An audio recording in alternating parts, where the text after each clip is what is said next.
What's going on YouTube? Welcome back to The Informed Trader. My name is Chris. Every day on this channel we look at the stock market, analyze different ticker symbols, try to give you the information you need to invest wisely, looking for that next stock to add to your watch list or your portfolio. All I ask is that you hit that like button and subscribe. I really would appreciate it. We're growing here slowly on YouTube. Just a small channel over here, and I'd love for you to become a part of the community. So if you wouldn't mind, hit that subscribe button. I'd really appreciate it. Now, let's get into today's topic. We're talking about BlackBerry and Palantir. Now, if you've followed my channel for any length of time, you know I'm super bullish on Palantir. We kind of had a sideways day today. Nothing that I'm super worried about. We ended at $26.79 down on the day. But like I said, looking at the 5-day chart, we're right on pace with what we've been doing, just slowly setting higher floors, looking to get into that next level. I'm pretty sure 27 will be the bottom here soon. So if you're not in, get in on Palantir. Great opportunity. Anything under $30 is a great opportunity. Anything under 50, I'm going to be comfortable buying, because when you're looking at a price target of $200-$300 in the next 5 years, you're counting pennies kind of at this point. But definitely get in while it's under $27. Currently, I have around 256 shares of Palantir, 20 of them here on WeBull. But anyway,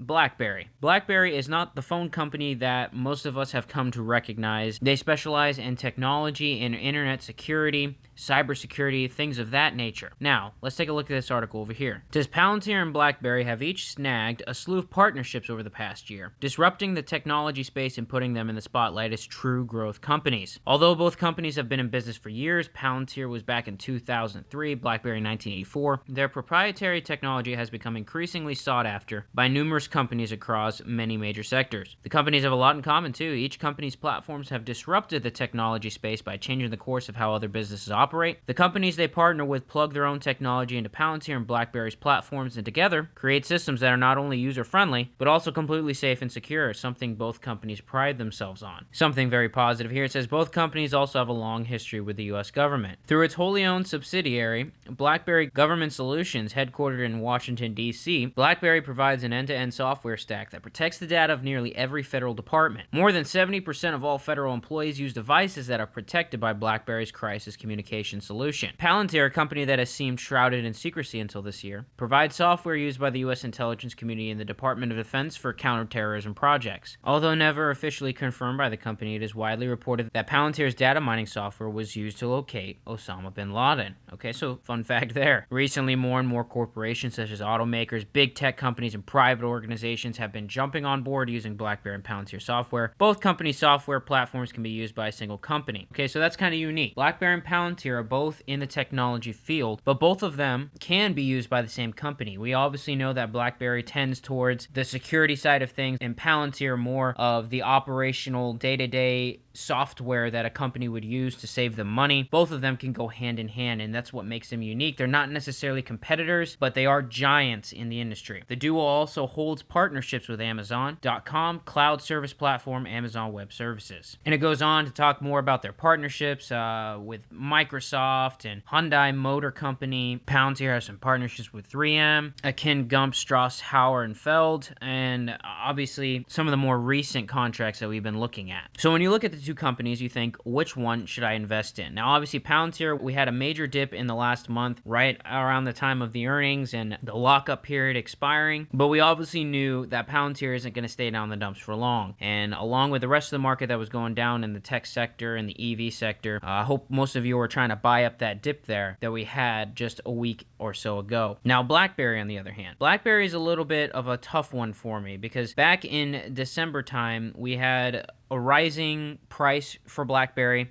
and then right around earnings, they dipped off and kind of just maintained an $8-7-ish range, and we're just kind of steadily declining, and then all of a sudden we had this spike right here.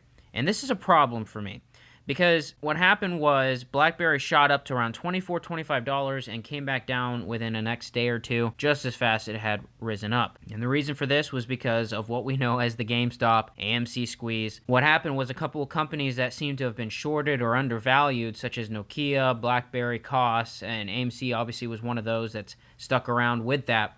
They all got bought up, and everyone had this massive mindset of trying to squeeze all these stocks, and BlackBerry was one of them. okay? So we shot up, came back down. We broke the downward trend and kind of started going upward in the last couple weeks, and that's also because GameStop and AMC started rallying again. And of course, a lot of these people held on to their stocks and they want to see BlackBerry come back to these yearly highs. But the problem is, with it being roped up into this sort of squeeze mentality, the issue you're going to have is knowing where the bottom is, okay? Because with BlackBerry sitting at $11.70, you don't really know where the value takes over just the squeeze. BlackBerry could easily come back down under $10 into the $9, $8 range, because even back in December, if you remember, even on good news with the partnership with Amazon and different things like that, BlackBerry was still on the decline, okay? And the only upward trend it's had is being roped in with all these other stocks that are quote unquote trying to be squeezed. And that doesn't mean BlackBerry isn't valuable. That doesn't mean BlackBerry isn't going to rise. But my problem is I don't know what's true and what is false. Now, obviously, if you're looking to buy the stock and close your eyes for 15 years and then look back at it, you're not going to regret it, okay? Because I do believe BlackBerry is a long-term hold, but BlackBerry is getting contracts. BlackBerry is trying to expand their business, just like Palantir, show value in commercial sector and government sectors and just prove their value, right? Okay, so it's very difficult to kind of compare the two. Obviously, volume is about half of what Palantir is when you're looking at BlackBerry versus Palantir. Now let's look at market cap. Market cap for BlackBerry is $6.57 billion here, and then Palantir you're looking at $44 billion. So obviously a huge gap, but that should also tell you that BlackBerry has a lot of room to grow. Free floating shares for Palantir is around 1.6 billion, while free float for BlackBerry is 554 million, about 3 times less. Okay, so it's kind of hard to compare apples and oranges here. BlackBerry has obviously evolved into what they are today, and I believe they're going to show that they are super valuable in the long term here as the months and the years go by. But as you know, super bullish on Palantir. As always, if you want to check out some of the other videos on why I am, you can do so. But the one problem I have with BlackBerry, like I said, is just knowing what the entry point is, not knowing what it's going to do. I'd like to see it come back down to the $8, $9 range before I'd actually get a strong position in it, but it may not do that. I'm going to definitely be watching, see what it has to offer in the coming days, obviously seeing what's going to come about with the GameStop squeeze, AMC squeeze, and things like that. Hopefully this was helpful. Hopefully something you can compare the two together.